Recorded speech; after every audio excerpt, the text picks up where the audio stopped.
Hello, Brooklyn.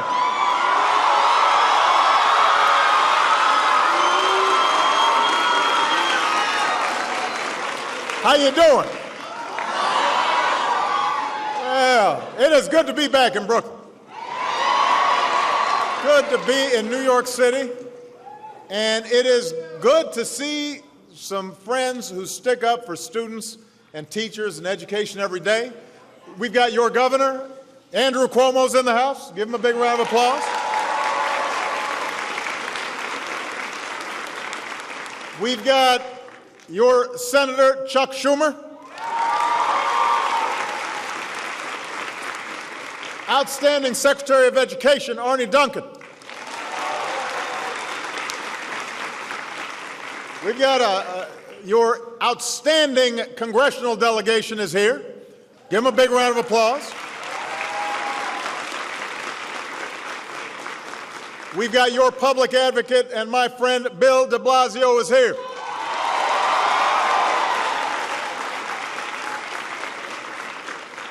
We've got the outstanding leader of one of America's iconic companies, IBM CEO Ginni Rometty.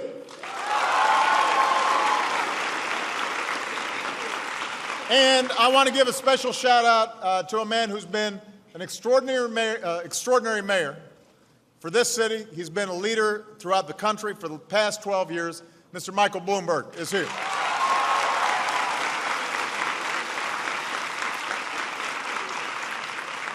And I want to thank your principal here at P-TECH, Rasheed Davis, who I am pretty confident is the coolest looking principal in America.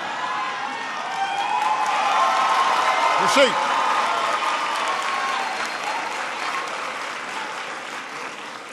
I mean, there just are not that many principals with dreadlocks and yellow kicks. There aren't that many of them. I mean, there may be some, but there aren't that many. And I had a wonderful time visiting with one of your teachers, Miss Saifullah. Miss Saifullah. She was outstanding. She welcomed me into her classroom. She showed me around. I want to thank all of you for letting me spend some time here. In return, you got out of class a little early on Friday, which I know always gets a little applause. Although in this school, maybe not, because you guys are enjoying learning so much. That's worth applauding, that you're enjoying learning so much. Part of the reason I'm glad to be here is because I used to live in Brooklyn, and I actually landed Marine One in Prospect Park. I used to live across the street from Prospect Park.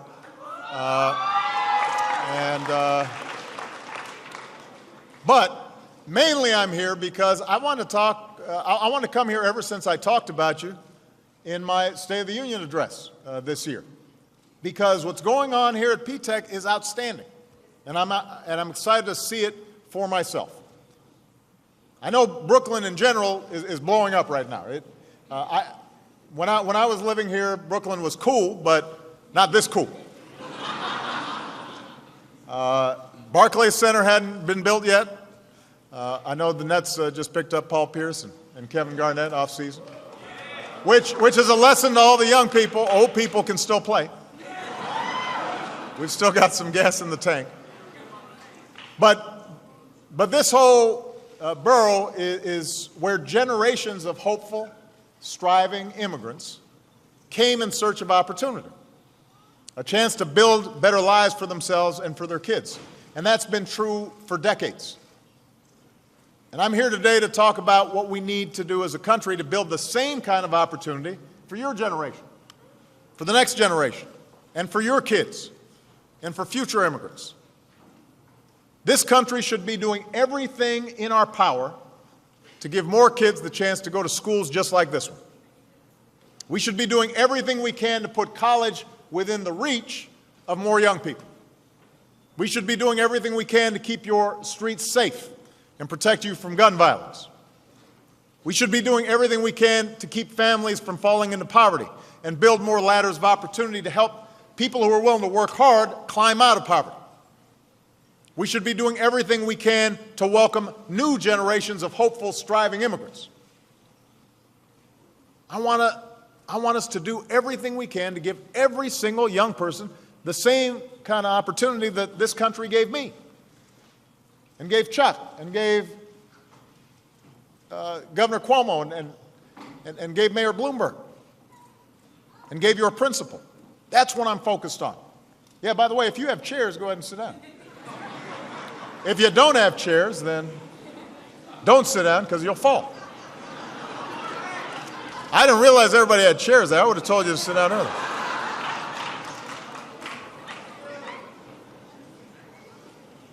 So that's what we can achieve together. It's possible. We know we can do it. P-TECH is proof of what can be accomplished.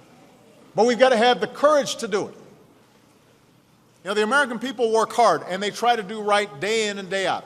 And that resilience and that toughness helped to turn our economy around after one of the hardest periods that we've ever faced as a country. But what we also need is some political courage in Washington. We don't always see that.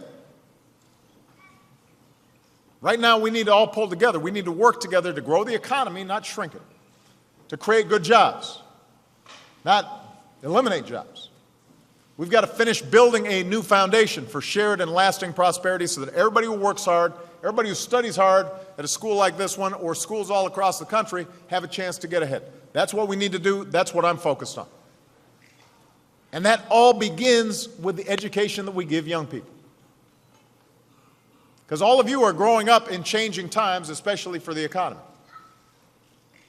The world you're growing up in is different than the one that previous generations here in Brooklyn knew and here and all across the country knew. In the old days, a young person, they might just have followed their parents' footsteps, gotten a job in their parents' line of work, keep that job for 30, 40 years. If you were willing to work hard, you didn't necessarily need a great education. If you'd just gone to high school, you might get a job at a factory or in the garment district, or you might be able to just get a job that allowed you to earn your wages, keep pace with people who had a chance to go to college. But those days are over. And those days are not coming back. We live in a 21st century global economy. And in a global economy, jobs can go anywhere. Companies, they're looking for the best educated people wherever they live. And they'll reward them with good jobs and good pay. And if you don't have a well-educated workforce, you're going to be left behind. If you don't have a good education, then it is going to be hard for you to find a job that pays a living wage. And by the way, other countries know this. You know, in previous generations, America's standing economically was so much higher than everybody else's that we didn't have a lot of competition. Now, you've got billions of people from Beijing to Bangalore to Moscow, all of whom are competing with you directly. And those countries are working every day to out-educate and out-compete us. And every year brings more research showing them pulling ahead, especially in some of the subject matter that this school specializes in, math and science and technology. So we've got a choice to make. We can just kind of shrug our shoulders and settle for something less, or we can do what America's always done, which is adapt. We pull together, we up our game, we hustle, we fight back, we work hard, and we win. We have to educate our young people, every single person here, but also all the young people all across Brooklyn, all across New York City, all across New York State, and all across this country, so that you're ready for this global economy. And schools like P-TECH will help us do that. Here at P-TECH, you've got folks from IBM, City Tech, City University of New York, City Department of Education. Everybody's pulling together to make sure a high school education puts young people on a path to a good job. So you guys have opportunities here that you don't find in most high schools yet. You can take college-level courses in math and science. You can work with mentors from IBM, so you're learning specific skills that you know leads to a good job. And most important, you'll graduate with a high school diploma and an associate's degree in computer systems or electromechanical engineering. And that means you'll be in demand. Companies will want to hire you. IBM has even said that P-TECH graduates will be first in line when you apply for jobs once you graduate. And at a moment when the cost of higher education keeps going up, and Arnie and I are working hard to make sure that we're doing everything we can to reduce the burden of student loans on young people, here's how much 2 years of college will cost P-TECH students and their families. Zero. Nothing. Nothing.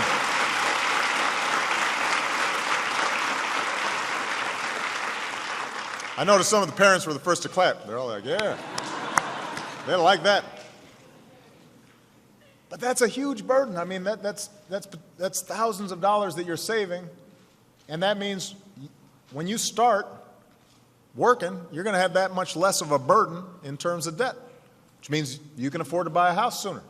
You can afford to start your business sooner. You know, Radcliffe was saying how he's thinking about, starting his own business. And that kind of attitude is a lot easier when you're not burdened with a lot of student loans. So this is a ticket into the middle class, and it's available to everybody who's willing to work for it. And that's the way it should be. That's what public education is supposed to do. And the great thing is that what started small is now growing. So Governor Cuomo, he's opening up P-TECH model schools in districts throughout the state. Throughout the state.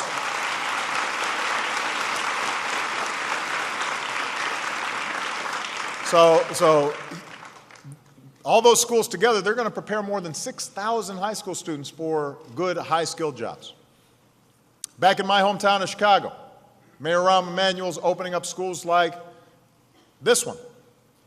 He's opening up a school, for example, called Sarah E. Good STEM Academy. And you got a little Chicago person here. Yeah, there you go.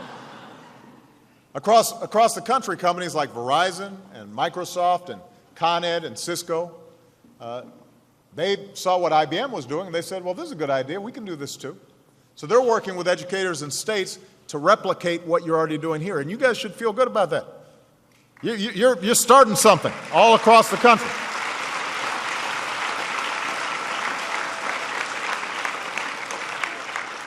So as a country, we should all want what all of you are receiving right now, the same chance for a great education.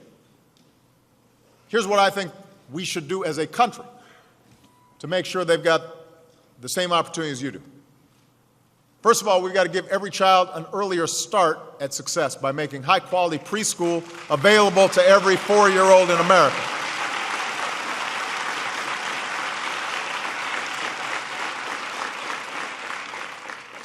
We should give every student access to the world's information. When I went into the classroom today, young people were working off computers, and the problem is a lot of places, even if they've got computers, they're not hooked up to wireless. So what we're doing is having the federal agencies moving forward on a plan to connect 99% of America's students to high-speed internet within 5 years. We were already moving on that front. We need to bring down the cost of college and give more young people the chance to go to college. So a couple of months ago, I put forward an ambitious new plan to do that, to reduce the cost of college. We need to redesign more of our high schools so that they teach young people the skills required for a high-tech economy. So I've been meeting with business leaders and innovative educators to spread the best ideas. And I also want to congratulate Governor Cuomo and all of you in New York for having the courage to raise your standards for teaching and learning to make sure that more students graduate from high school ready for college and a career. It's not easy, but it's the right thing to do. It's going to prepare more young people for today's economy. We should stay at it. And here's one more thing we should do. And that is just remember, none of this works unless we've got outstanding teachers, which means we've got to make sure that we're funding education so that teachers have the support that they need, so that they can support their own families, so that they're not having to dig into their pockets for school supplies. And we've got to show them the respect and provide pathways of excellence for teachers so that they're treated like the professionals that they are. It is a hard job, and we've got to make sure we're investing in them.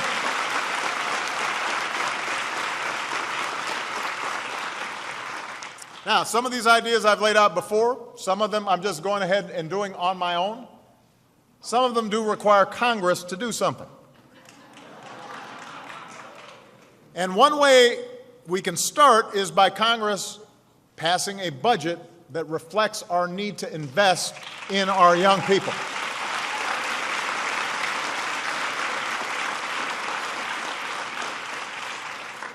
I know the budgets aren't the most interesting topic for a Friday afternoon, even at a school where young people like math. And by the way, I just sat in on a lesson called Real World Math, which got me thinking whether it's too late to send Congress here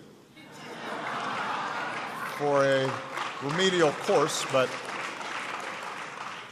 But a budget is important because what a budget does is it sets our priorities. It tells us what we think is important, what our priorities are.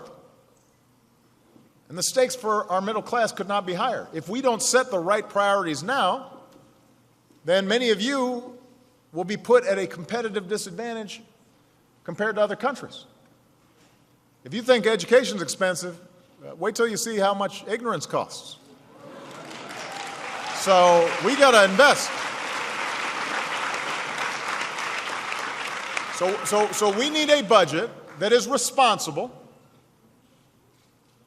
that is fiscally prudent, but a budget that cuts what we don't need, closes wasteful tax loopholes that don't create jobs, freeing up resources to invest in the things that actually do help us grow, things like education and scientific research and infrastructure, roads, bridges, airports. This should not be an ideological exercise. We should use some common sense. What's going to help us grow? What's going to create jobs? What is going to expand our middle class? What's going to give more opportunity to young people? Those are the things we should be putting money into. That's what we need to do. And we've got enough resources to do it if we stop spending on things that don't work and don't make sense, or if we make sure that people aren't wiggling out of their taxes through these corporate loopholes that only a few people at the very top can take advantage of. If we just do everything in a fair, common sense way, we've got the resources to be fiscally responsible and invest in our future. And this obsession with cutting just for the sake of cutting hasn't helped our economy grow. It's held it back. It won't help us build a better society for your generation. And by the way, it's important to remember, for those who are following the news, our deficits are getting smaller. They've been cut in half since I took office, right? So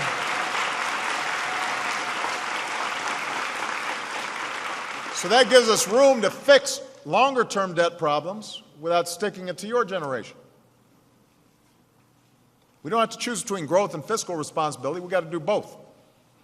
And the question can't just be how much more we can cut. It's got to be how many more schools like P-TECH we can create. That should be our priority.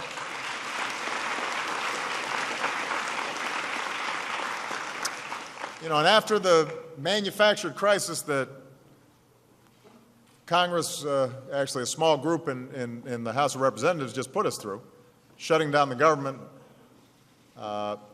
and threatening to potentially default on our debt, I don't want to hear the same old stuff about how America can't afford to invest in the things that have always made us strong. Don't tell me we can afford to shut down the government, which costs our economy billions of dollars, but we can't afford to invest in our education systems. There's nothing more important than this. fact, what I'd like to do is have every member of Congress, maybe Chuck can arrange, and the congressional delegation can arrange some tours for some of their colleagues. Come here, come to Brooklyn, meet some of these young people. They ought to meet some of the young people here. Meet somebody like Leslie Ann John, young woman who sang the national anthem this afternoon. Leslie Ann's in the 11th grade. She's already taken 8 college classes, which is about as many as I took when I was in college. She knows she has a great opportunity here. She's working hard to make the most of it. Eventually, she plans to become a lawyer. And Leslie Ann's clear-eyed about the challenges that the students here face. She put it, in a way that a lot of people can relate to. She said, we see a whole bunch of craziness going on in the streets of Crown Heights sometimes. That's what she said. But she also said that being here at P-TECH taught her something important. There's more for us than just the streets.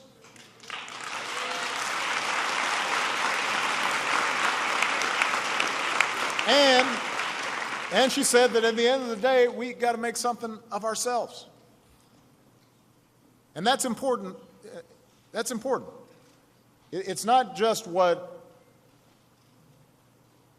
the government or adults can do for you, it's also what you can do for yourselves. And that sense of responsibility, that sense that you set the bar high for yourself, that's what America's all about. That's been the history of New York. People working hard, but also working together to make sure that everybody's got a fair shot. To make sure you don't have to be born wealthy. You don't have to be born famous. That if you've got some drive and some energy, then you can go to a school that teaches you what you need to know. You can go to college even if you don't have a lot of money. You can start your own business, even if you didn't inherit a business. Making something of ourselves, that's what we do in this country. That's a message we're sending to Washington. No more games, no more gridlock, no more gutting the things that help America grow and give people the tools to make something of themselves. That's what this is about. That's what P-TECH represents. That's what Brooklyn represents.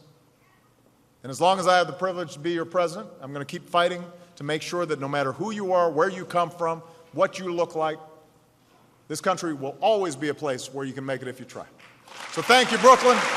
God bless you. God bless America.